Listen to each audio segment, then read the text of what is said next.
Pessoal, eu quero falar aqui sobre a PEC da Defesa Nacional, que prevê um investimento mínimo para as Forças Armadas. Bruno Pinheiro está com o senador Carlos Portinho e vai trazer mais informações para a gente agora. Manda ver, Bruno. Senador, seja muito bem-vindo ao 3 em 1, prazer revê-lo.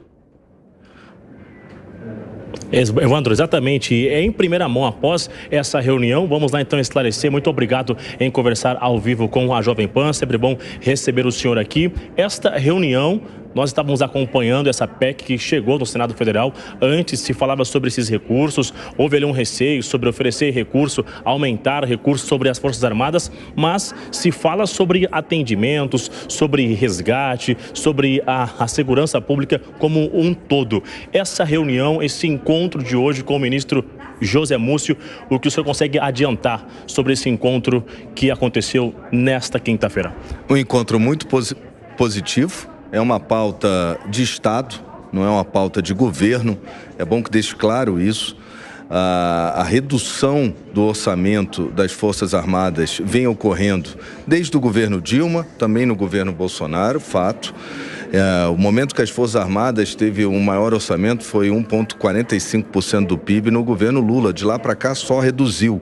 A PEC, ela evita essa redução. É preciso que as Forças Armadas tenham previsibilidade, até porque há muitos contratos que são futuros, né? Quando o Brasil compra os seus caças, quando o Brasil investe na sua armada, né? E é importante tudo isso, né? É preciso que haja previsibilidade, até para a imagem do país. O Brasil, ele vem com dificuldades em pagar caças que foram comprados no passado por falta de orçamento. E é importante deixar claro, a PEC é a PEC da defesa, mas a função das Forças Armadas, a função social, já seria suficiente num mundo em guerra, que a gente tivesse recursos para que a gente tivesse preparado para uma eventual ameaça, como, por exemplo, está acontecendo na Venezuela e Guiana, que quando dizem que a Venezuela vai invadir a Guiana, lembre-se, só se passar pelo Brasil, né? O que nos preocupa muito, mas não é só isso, ela ajuda nas catástrofes. A população lá da região serrana do Rio de Janeiro, quando houve as chuvas no início, né, recente, aconteceu uma tragédia, estava lá a Marinha, Exército, Aeronáutica dando socorro no sul do país, em Florianópolis, em Brumadinho, em todas as tragédias. É a Amazônia Azul, né? É a defesa das nossas fronteiras, são os trabalhos sociais e é principalmente a indústria de defesa. Essa indústria de defesa, ela gera muitos recursos ao país. O Brasil é ponteiro nisso, haja visto, inclusive,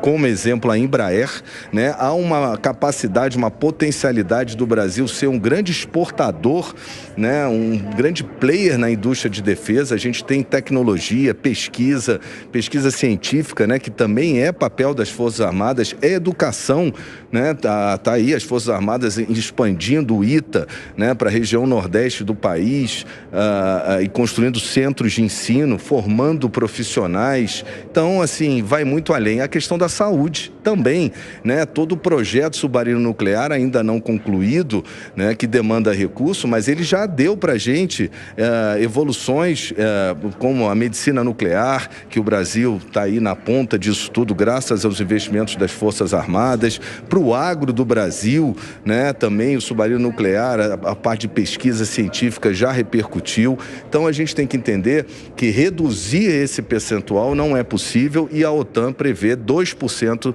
de investimento em relação ao PIB para isso. Esse é um assunto que rende muito. Vou compartilhar e dividir a entrevista com o nosso Evandro Cini e com os nossos analistas também no estúdio da Jovem Pan. Evandro. Muito obrigado, Bruno Pinheiro. O senador está ouvindo. Vai lá, Dávila, faz a tua pergunta. Senador Carlos Portinho, boa tarde. Senador, essa manutenção de um orçamento de 2% do PIB parece uma coisa importante, porque não dá para desinvestir no meio que você começa a fazer investimentos nas Forças Armadas. E nós, evidentemente, temos questões complicadas, como segurança cibernética, terrorismo, essas péssimas notícias do Hezbollah tendo ligação com o PCC aqui. Então, existe um papel muito importante. Agora, como não deixar que esse dinheiro, que é tão importante para a modernização das Forças Armadas, não acaba sendo sorvido para a questão de manutenção de pessoas, benefícios, aposentadorias e outros gastos que não tem nada a ver com essa modernização das Forças Armadas? Muito bem, Luiz Felipe. Na verdade, foi tema também do nosso almoço hoje com o ministro Múcio. A primeira perna é esse projeto, garantir os recursos para a defesa nacional, como você disse, a importância enorme, a própria GLO que está tendo no Rio de Janeiro com apoio das Forças Armadas, já teve outras até no passado em diversas cidades do Brasil, dentre outras questões. Essa é a primeira perna. A segunda perna que a gente começa a discutir, né, que seria objeto de uma outra proposição legislativa, é o aproveitamento do contingente das Forças Armadas, né, são profissionais qualificados, formados, e não são só soldados para a segurança pública, tem engenheiro, tem dentista, das mais diversas profissões, bem formados pelas Forças Armadas, o aproveitamento pelos estados e pelos municípios. A gente está debruçado aqui, minha equipe toda, inclui também, uma boa surpresa, o ministro Múcio também está com a equipe dele discutindo isso, e a ideia é que a gente possa trocar as nossas análises para que a gente possa construir uma legislação que dê um aproveitamento, né, e com isso possa reduzir algum excesso de contingente que realmente consome grande parte do orçamento de todas as forças brasileiras. Bruno, rapidamente, Piperno, eu consigo abrir mais um espacinho aqui para a gente encerrar. Vai lá. Boa tarde, senador. Eu tenho curiosidade, senador, especialmente em relação a dois temas. Claro que o Brasil tem uma questão também relacionada aí às fronteiras secas, que são muito extensas e dão muito trabalho e custo.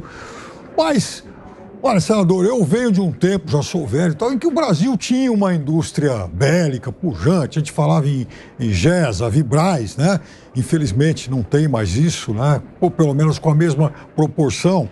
E aí, senador, eu imagino que vocês estejam debatendo também a questão da foz do Amazonas, porque caso o Brasil passe a explorar petróleo em mais essa fronteira, isso também vai demandar mais recursos e principalmente mais envolvimento da Marinha, aliás, de todas as Forças Armadas. Como é que o senhor vê essas questões, senador?